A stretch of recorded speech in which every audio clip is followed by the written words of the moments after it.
Hey, good morning guys. Finally, it's all over. We can stop the speculation, we can stop the moaning and focus on the next issue at hand. So Nuno Espírito Santo has been appointed as the new Tottenham Hotspur manager, head coach, whatever. And you know what? I'm all right with that. I said way back before he'd even left Wolves, I think, that we would end up with Nuno as our manager. I'll even put the clip at the end of this that shows me saying it. I must be psychic. If you want to know the lottery numbers, just let me know.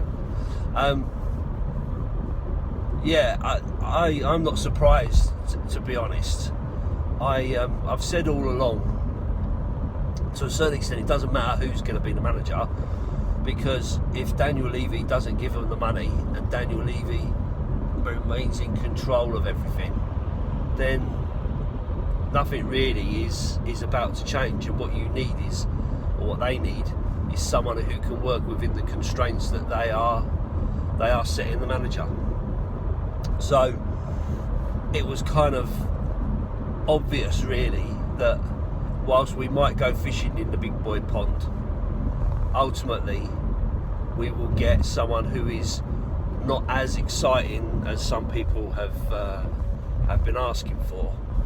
Clearly, you know, it's not Pochettino's return, it's not Antonio Conte or any other kind of elite manager, but I don't really think we were ever going to be in that position, because those managers would want to win straight away. They would want to win the league, they'd want to win cups and all the rest of it, and I don't think that we are in that position to be able to do any of that.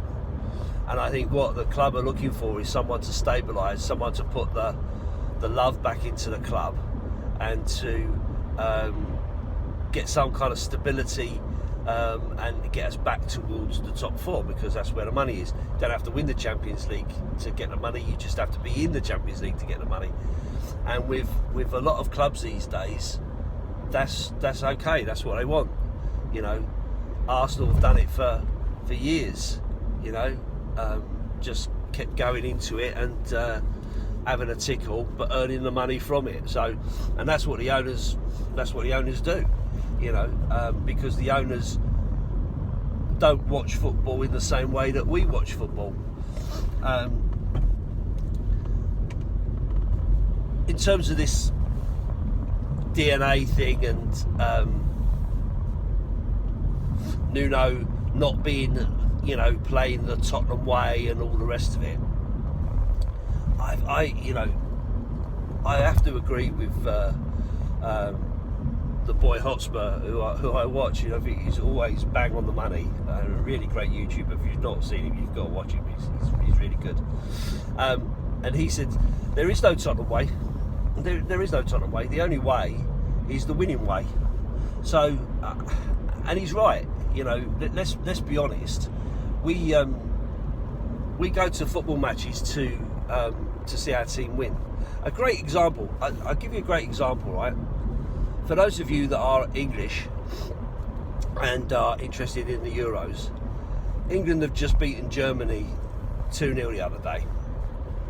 And I watched the game, and for me, it was boring.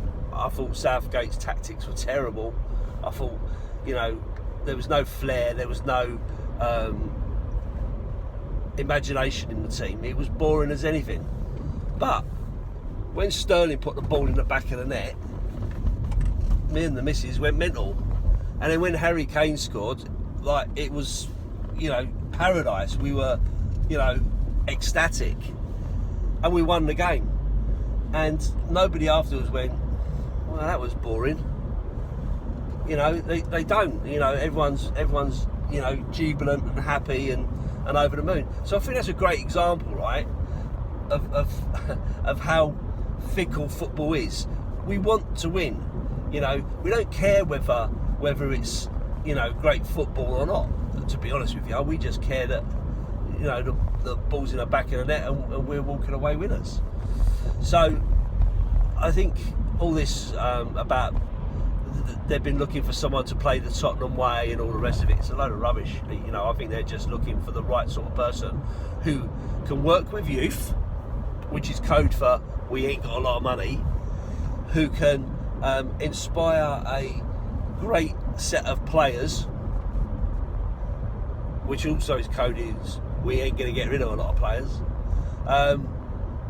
and work within those constraints. And coming from Wolves, Nuno's had to work within those constraints, and we can, you know, you can say what you like about it, but he took that team from the Championship to 7th, and with lots of issues in the last season, ended up, you know, in not a great place. But arguably, if you've got better players, you can get to a better position. Now, I'm not saying that Tottenham's players are better than Wolves' players, not at the moment, because I think there's a lot of deadwood in there that needs culling out. But I suspect that Nuno will know that. He will know, having seen Tottenham's decline under Mourinho, that, you know, there are some big changes that need to come.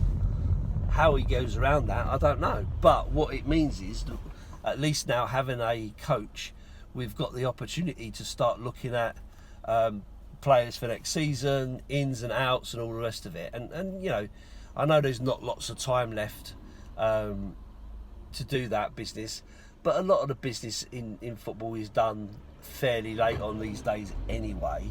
And how much business is going on at the moment, to be fair, because of the Euros as it stands. So, you know, I suspect once the Euros are over, we will start to see a little bit more movement in the market. I'm sure Tottenham will dabble. I don't think they'll spend loads of money, but I think they'll dabble because I think they'll recognise that they've got to do something. They need to do something. They need to get some kind of change within that changing room to, if we're ever going to kind of push on, we can't just keep the same players and hope the same thing doesn't happen again when it's happened with two managers, you know.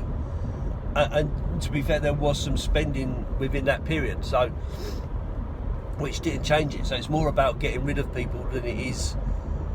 Oh, it's as important about getting rid of people as it is getting people in. So, you know, listen, we don't know, do we? You know, we don't know what's going to happen. We don't know where it's going to go. We can only surmise. And my view, just to be clear, is I think we will get rid of some players, some deadwoods. I think we'll clear a load out, and I think we'll get one or two players in. They won't be of the superstar quality that all the fans will be calling for.